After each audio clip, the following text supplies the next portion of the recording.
Introducing the official Werx coffee in 3 bold flavors. Fog Navigator, the master of mornings, chocolate and apricot.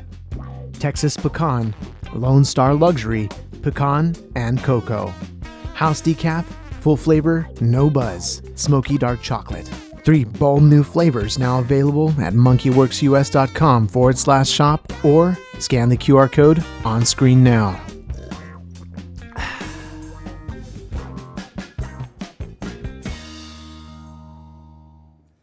All right. Hey, welcome, folks. Mil-Spec Ops Monkey here. This is going to be your SITREP. It is about 11 a.m. Central Time, coming to you live from the Monkey Lounge here in the great state of Texas. And we are going to get into the SITREP. We've got some interesting things to cover. I've been watching Ukraine very closely, and I've seen a very large lull in terms of the frequency of the logistics aircraft going in and out of Europe. All right. But today I'm seeing some new indications that something is afoot. I don't know exactly what it is and which side it's on. So we're going to look at it a little closer, but there's something going on there that I think we should all pay attention to. Maybe nothing, but it could be something very big, given the fact that we've already heard our deep state cronies talk about the fact that Ukraine has about 30 to 45 days left in their offensive, so to speak, until they're going to run out of time because winter sets in, it's going to get ugly, and nothing's going to get accomplished during that time. So let's get into it. We're going to start off over here in Skyglass as always, and we're looking at the air refuelers.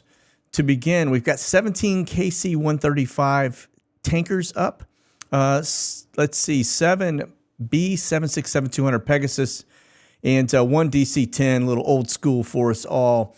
And you can see, looks to be kind of the normal areas that they hit right here off the East Coast, up over DC, Flashbang, and then down a little bit over Florida. So the East Coast is really covered up in terms of fighter aircraft. Center of the United States looks to be getting a lot of support as we see one running down here to the southern border of Texas. And then looks like this side hasn't really woken up quite yet. And so we'll continue to watch that. But that runs us at about 23 total air refuelers here. We'll go bounce over to Europe very quickly to see if we've got anything up. Notice where we don't see them, and that's out over here in over Poland. They're there. They're just not transponding. That's to where we can see them. Okay. And then, of course, we got this little U.S. Air Force Hobo 20 call sign taking off out of England right now, probably doing some support between, it looks like the Netherlands and out here over the North Sea. And then Blue 11's at DC-10. That's the only one DC-10 we've got up. And that could be transitioning back out. We'll see if it hooks and stays around the area or if it leaves and heads back to the United States. So let's do this. I'm going to take these boys off. And we'll turn off their traces as well so we can just get a full count. And let's see. Let's go back over to CONUS. And now I've already stripped out the T-38s and the Tex-2s. So we had about 50 Tex-2s and 25 T-38s. So 75 trainers currently up. But we've got some weather moving through Texas right now that's going to probably reduce that number here in the near term. 209, so it's a little bit light. 250 is about average. Okay. All right, so we'll back away from this, and let's get into the deets here. We're going to start off in the watch list. You'll see this is just straight up survey birds right here. Over the Northeast, just covered up. So our next number should be pretty high. We haven't looked at them in a couple of days, so we're going to look at them again today. The rest just look to be just the usual stuff. Homeland Security, some P-8s, a little bit of activity. I do see some of the graybeard birds, the Phoenix Airs coming out of D.C. again. We'll take out the surveys to clean up the sky a little bit. Looks like, it looks kind of business as usual there right now.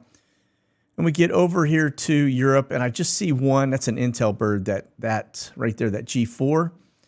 SVF call sign, and then that's going to be an R135, British R135 coming back out of the region. We'll look at the R135s again today, too. We haven't done that in a little while.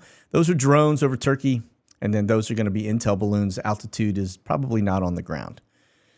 All right, speaking of intel, notice the run. Let's dig in a little closer. You can see it very, very close to our borders, running from California all the way to Texas. And then notice the man in the middle spins kind of out over Jacksonville, northeast Florida. And then a little more, we'll kind of zoom in on these two. Yeah, that perfect circle like that is usually man in the middle, just like this one. I have to zoom in on it, but that little tight circle right there over kind of DC, or to the northwest of DC, that's man in the middle. So that becomes an airborne cell tower, right? Using Stingray dirt box technology, gathering data on people down below. Yes. And then look at this. This is all the intel birds just running routes, beating down a path looking closely at Belarus. Remember, we just talked about Belarus.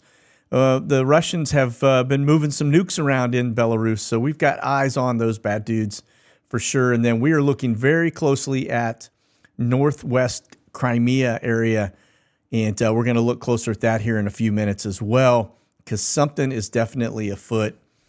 And then just notice both sides of the border here between Israel and Jordan. They look to be looking, both of them, very closely at the West Bank. All right, here's your survey flights. 606, I believe it is, the total number. Notice Sweden's getting another look. My guess is that the AI data has come back and they're having to reshoot some of these areas. And so that's why we're seeing the additional stuff there. Netherlands, Belgium, as always. Up there near Milan, I don't know what is there. And believe me, there are a lot more than what we're seeing. These are just ones that we've actually been able to tag and watch. But 30,000 survey flights since the beginning of January. Yeah, let that sink in. Normal numbers probably like 3,500.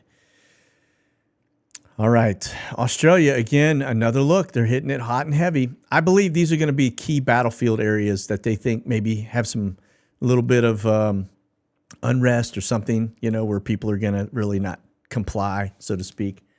But that's going to be Australia. And then let's get over to the United States, and you'll see they are back at it again. A lot of transitions, but I see them going back over areas. Notice this time it's out South Dallas, North Dallas, and out towards kind of like Tyler. And then we get up here, you've got New Mexico getting it. Look at Los Angeles yet again. It's because there's so many buildings and structures, they have to. Those areas, the big cities, they're having to run that LiDAR over and over and over, I think, to be able to just gather the data that's at the different levels of high elevations like buildings and things. Yeah, up in the Dakotas, all the way up to our border near Canada, and then northeast again. Look at DC, just continuing to gather LiDAR data over DC and Florida. What is going on in Florida that they have so much LiDAR data? This is absolutely incredible. And then Canada, even getting a little busy there. Haven't seen much there in a while. It looks like they are back at it. All right, and then I was kicking it up to see if I could see anything going on over in Alaska. I do see something in Hawaii, so we're going to jump out. It's not Oahu this time. It's actually to the west, the outer island there of the Hawaiian Islands. You can see that out to that side, so they're surveying that one now. I haven't seen them survey Maui, though. I find that interesting. Just a data point for you for this Friday. Okay, let's talk Ruskies for a minute. And you're going to just notice some transitions in and out of Kaliningrad, out of St. Petersburg, it looks like. A lot of stuff coming out of Moscow, headed eastbound. One jumps down there towards the Black Sea. And the rest are just kind of out to the eastern side of Russia. And then over, looks like somebody paid a little visit over into China. We'll talk a little bit more about China and what they're up to as well. Definitely some things afoot. All right.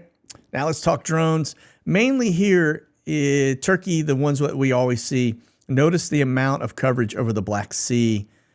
Yeah, very, very active and busy. Again, Crimea, that whole area. We're going to talk about that closer here in a few minutes.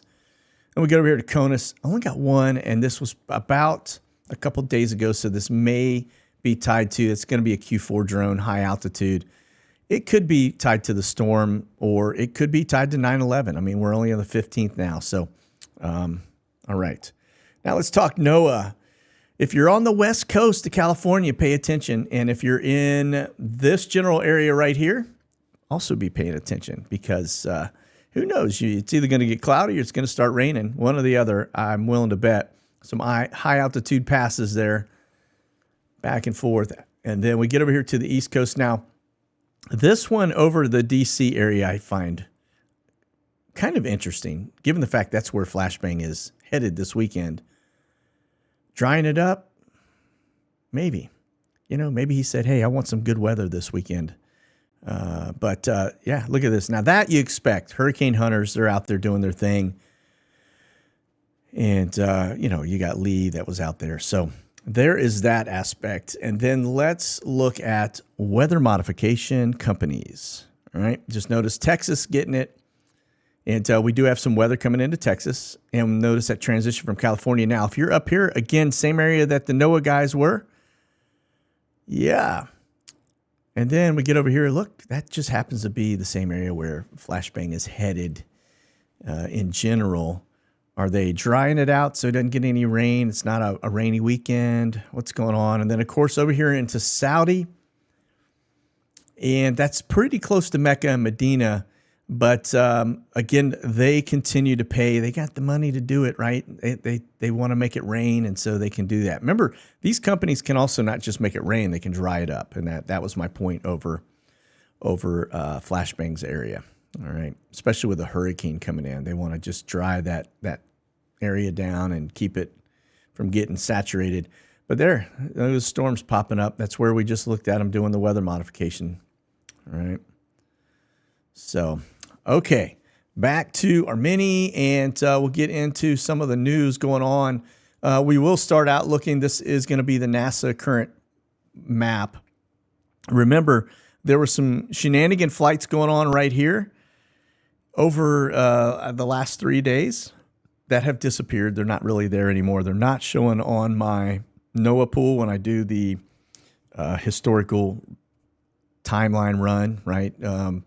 Over the last couple of days, they seem to have been deleted, so they're not there. Go figure. But looks like we got a Hurricane Hunter P3 that's out over that general region. Another one that is up looks to be just taken off out of their main hub. And then this one is it's a Twin Otter, just getting airborne. It's only 103 knots. Okay, so not too much from that standpoint, but check this out. This one blew me away when I heard the number of people that have died in this flood. This is absolutely astounding. But this is in Libya, and the satellite images show a flood devastating that killed more than 11,000. The number's at 11,500 right now, people that have drowned in this flooding. But they still have 10,000 people missing, which is insane to think about that. They're continuing. Death toll soared to 11,300. I was reading 11,500, but they still say that there's an additional 10,100 that are reported missing that they haven't found yet. Original number was about 5,000. So you could talk about potentially 20+ thousand people that have died in this flood in Libya. Absolutely crazy. All right, let's move on over here to Flashbang and his schedule. And you can see, looks like he's headed out of town again, headed to his beach home there in Newcastle. I say beach home. He's headed to his Newcastle, Delaware home. But, yeah, let's get into some of his stuff going on here. Speaking of, his got little Z-Man coming into the White House next week at the Capitol to basically do some more panhandling. I guess the checks have been clearing very well. That's probably the checkbook that Flashbang is hovering over right now, writing something down. How much do I make it out for? Just throw a couple extra zeros on there, Daddy-O. And but check this out. He's coming in to basically request another $20 billion aid package for Ukraine. Now, if this gets approved, we are approaching $150 billion into Ukraine. And keep in mind, it's a zero-sum game. They've gained nothing. They've not been able to hold back the Russians. In fact, it's a 9-to-1 ratio. For every one Russian that is killed, 9 Ukrainians have died. So all for nothing, $150 billion, and they're not even all in yet. So this thing just keeps paying, putting quarters in the machine. Your quarters, by the way. At some point, this guy here needs to get bounced, and the deep state, they just need to be reeled in. I mean, let's get real. This is just ridiculous, okay? It's going to be your Bohica moment for this week. And here's another data point for you as we talk about flashbang-onomics. Just rolls right off the tongue. Mortgage demand falls to the lowest level in 22 years. And this is what's crazy. They say that the mortgage application volume plummeted 6.5%, marking a 22-year low. And the average interest rate for a 30-year fixed rate mortgage increased to 5.4%. But with the refinancing demand dropping at 6% by 6% compared to the previous week, they're saying this is 75% lower than a year ago. 75% lower than a year ago. Let that sink in. That's your data point right there. Not good. That right there indicates that our economy is coming to a screeching halt. People are not buying, and everything's slowing down. So speaking of that, another leading indicator, airlines typically make all their money in the summer months. Okay. Now you have like companies like American Airlines basically cutting their earnings forecast as headwinds hit the airline industry. Yeah, they didn't make as much money as they expected over the summer, and they're looking at going into the Q4 with some bleak outlooks, so to speak. And it's not just American. It's Spirit, it's Delta, it's all of them. But you can see this is the S&P 500 Airlines Index, and it is on the downward trend. And let's see, we'll go here. You can see this one is also on the downward trend here for TSA security checkpoint numbers. That means people aren't flying, really, is what it means. So, all right, not good news. So let's get over to Bitdefender, see what's happening in our cyber attack world. As always, it's probably going to be getting pummeled. If you look right here above my head, you'll see that the number one country that's getting hammered is the United States. We always are at the top.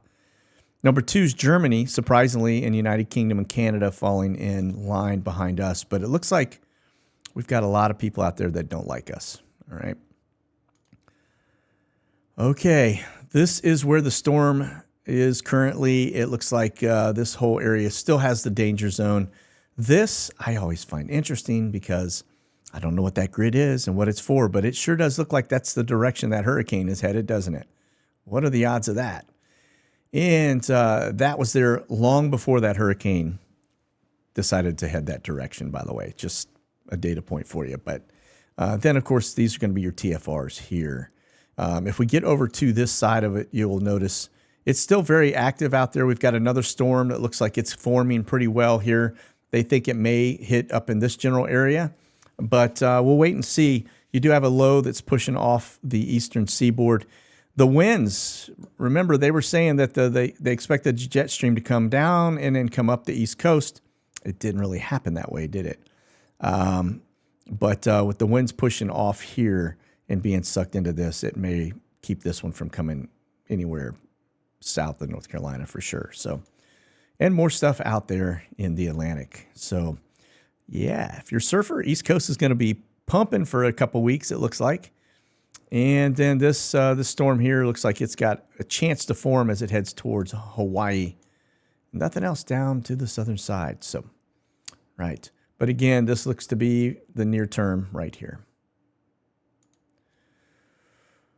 Okay.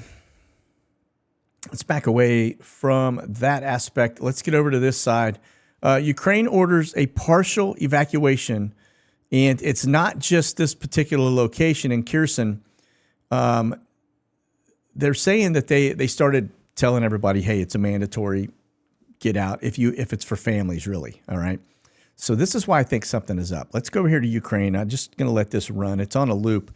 The blue round disc that you see are evacuation orders for Ukrainians, not for Russians, Ukrainians, right? They are telling people basically, get out of Dodge. They're saying it's because of the shelling from the Russians, but that area is less shelling right now than it's seen in quite some time. Typically, it's all covered up with red, and it's not. There's no red on there. It's just, now that's Crimea down at the bottom. But why are they telling people to evacuate? Notice, too, that runs right along a waterway. On one side of that water is Crimea, Russia occupied. On the the western side or northwestern side of that water is Ukrainians.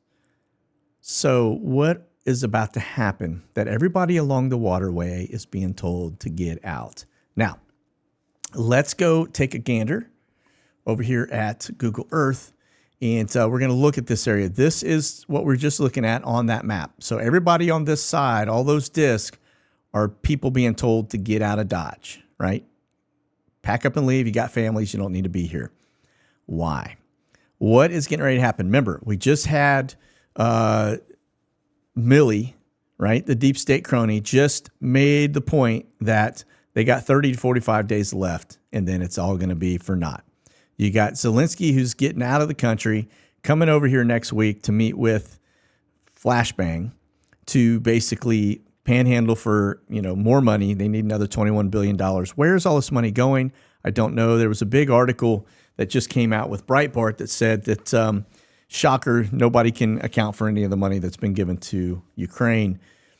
Like I said, we're approaching $150 billion and they can't account for it. All right. That ought to make all of us pay attention. Now, the other piece too is right here.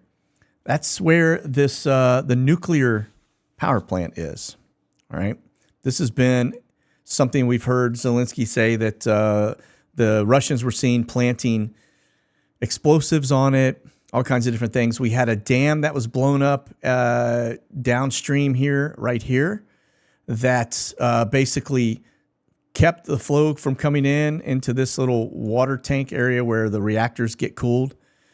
And so what is about to happen? So just pay close attention to it. I mean, when you start to see blue disc pop all the way along this range, you've got the deep state saying 30, 45 days. If this nuclear reactor goes hot and shuts down and they have some type of a spill, that anything along this waterway is probably going to be contaminated. So they could scuttle the boat. Deep state could come in and scuttle the boat because the winds typically are going to be pushing towards Russia, right? If you just the prevailing winds in that general region. If we back up and you just kind of look at how the winds typically flow, you can see right now across that region, right? It's kind of coming back towards this way. This is Crimea. This is the area that they're talking about. Everybody evacuate. Remember, this is the big Russian stronghold outside of Russia right now, right? Everything out here, you kind of expect that's a Russian border. But this right here is a Russian stronghold. So, yeah, the winds would typically bring it right back over Russia if something were to happen there. So we'll just pay close attention to it. Like I said, it's the first time in watching these maps that I've ever seen them actually put out blue discs telling people to evacuate, given the fact that those areas have been shelled and highly, just very densely populated in terms of Russian artillery and loss of life for the Ukrainians for quite some time. And for them to all of a sudden issue all the way along that entire border, get out, I'm telling you, something doesn't smell right here. Okay, let's move on. Here is the other data point. Pay close attention to this. China sends 68 warplanes and 10 warships to surround Taiwan in a major threat to invade. Remember, Flashbang just met with one of X's cronies at the G20, and who knows what was said. But Blinken and several others have said openly that, hey, listen, We don't care about Taiwan's freedom. We've already replicated a lot of the capability here in the United States to make superconductor chips for our vehicles, etc. So are we about to see China make that move that we thought would happen a year ago? Quite possibly. All right. They may have been green lighted by our administration. Okay, here we go. This is going to be Biggs Army Airfield. Not too much going on. We got an Omni came in from Perot Field, a camber flight from Perot as well. So that's two flights inbound.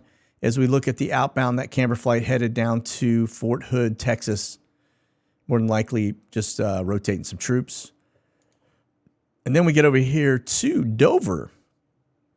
Only thing catches my eye is this single Atlas Air coming in from JFK. It looks to be headed to Ramstein, but only one. The other, we've got one coming in from Chicago, but it doesn't have an outbound yet. I don't know who that is. That's Coletta Air. That's a little tiny one. So, yeah, agency boys. Okay, and then let's go down here to Ramstein, Germany. And notice that's the one coming in from Dover we just talked about. We've got one coming in from Columbus. That is a camber flight. That's troops. And just a Navy bird, a German Air Force aircraft looks to be just doing a round robin in and out. Coletta 747 and then a 777 from Baltimore, Washington. So looks like maybe a little troop rotation in and out of Ramstein. And then here's German Air Force, pretty active and busy. I did find this one interesting. Notice the amount of flights coming in and out of Goose Bay. That's Canada, all right? So maybe they're evacuating people because of the storms. Could be as that hurricane right here approaches the area. So they could be getting out of Dodge. But, yeah, anyway, very active and busy in Germany today.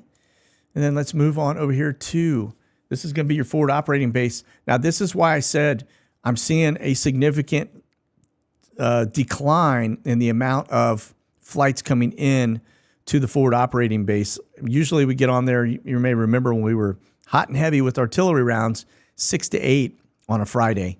What I do see are some camber flights that are on the board now. One coming in from Nuremberg, Western Global 747 from Toronto. And then we've got two more camber flights. One's an MD-11 coming in direct from Columbus, Ohio at Rickenbacker. And then Portsmouth coming in. So this is probably a troop rotation. If I had to guess, this is probably bringing in some artillery or maybe, a plane load of M1s or something. But let's see where they go from here. We head down. One camber headed back to Nuremberg, so moving some troops around, it looks like. And then Western Global, that's headed to Ostend. From there, got a little base commander in and out. Another Western Global MD-11, again, that's also headed to that same location. So it looks like probably some troop rotation or some troop movement. And then we've got an Atlas Air headed to Hong Kong. All right, so that one is just going back, probably entering back into service, flying direct. It's probably going to be heading east from there and just flying direct over. So again, not too much going on in terms of charter flights in bringing equipment or artillery into RZE Poland, which is the forward operating base. And then this is Constanta. I see, C-130, really nothing else. This Duke 60 looks like he did a stint in and out. That's going to be a local base commander in the region. All right, the Brits, very, very active and busy. This one coming out of Cape Canaveral and probably about eight flights on the board. So they are out of Crete, out of Cyprus, and then it looks like out of the region, I think that, what is that, Latvia or one of those. There's Finland here, Sweden here. So it looks like they're just coming out of the area, heading eastbound, and then these look to be headed home. So, right, let's move on. I don't think that's, let's see, Kaliningrad, Lithuania. I think maybe that's Lithuania. Anyway, all right. It's one of those L nations over there in the middle of that mess. And it's going to be camber flights. So we've got 4 camber flights on, one coming out of Rota. And let's see, headed to Crete, it looks like. Or no, sorry, that's headed to Catania. And then Portsmouth to RZE, Nuremberg, round trip more than likely, Baltimore also. But there we go. That's where our camber flights are. More than likely all troops. I didn't see any of the big boys in there. I mean, they're big planes, but they're not 747 big. Nothing on the board for NATO. Let's move on over here to this side. Omni coming out of Seattle, headed to Anchorage, Alaska. And it looks like one coming out of the UK headed back to BWI. So that's going to be Baltimore, Washington. National Cargo. Now, these look like the boys moving some stuff. 747-400s for the most part, except for this one, a little Airbus from Greensboro, North Carolina to Los Angeles. That is probably immigrants tied to the Amazonian machine. So the rest of these, Anchorage, look like Hong Kong. This one coming out of Spain, headed eastbound. Yeah, the rest are over Asia. All right. Western Global only have 2 747s up, but notice they're coming in and out of Alaska to South Korea. So they're still moving some artillery, but look where they seem to be moving it to, Los Angeles. So it looks like we are taking our own booty, so to speak, and putting it down here in this region for our own war to fight if and when that happens. And probably when, not if, but. Okay. This is going to be your immigrant machine. Notice you've got some headed down into South America, but several on the interior of our country. Why is that concerning? Because check this out. We've been watching it for a while. Now you know. U.S. immigrant population hits a record high last year. That was last year. So it's done nothing but increase this year, but they are now 14% of our country. And listen, our country's founded on immigration. I mean, it's how we got here, right, so to speak, through our ancestry. And I get it. People want a better life. This was considered a very nice place to live. But when you water it down to the degree that we are, you start to get things like stealth jihad in play. And that's why you see, many of these big cities starting to lose their grip with city councils, and you get representatives like Omar in the office. And anyway, but check this out. It says here, number of U.S. residents born in another country rose by close to 1 million last year, reaching a record 46.2 million people, according to new census estimates. Immigrants are now nearly 14% of total U.S. population.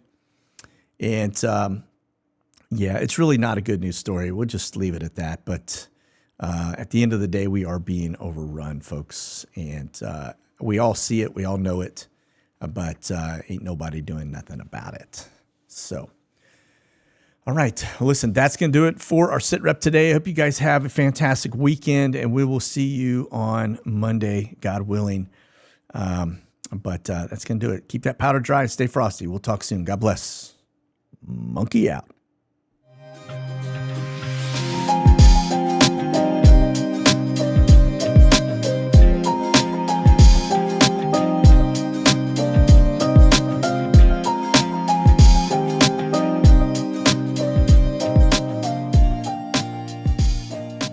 Thanks for watching, folks. Check out the latest gear and products over at monkeywerxus.com.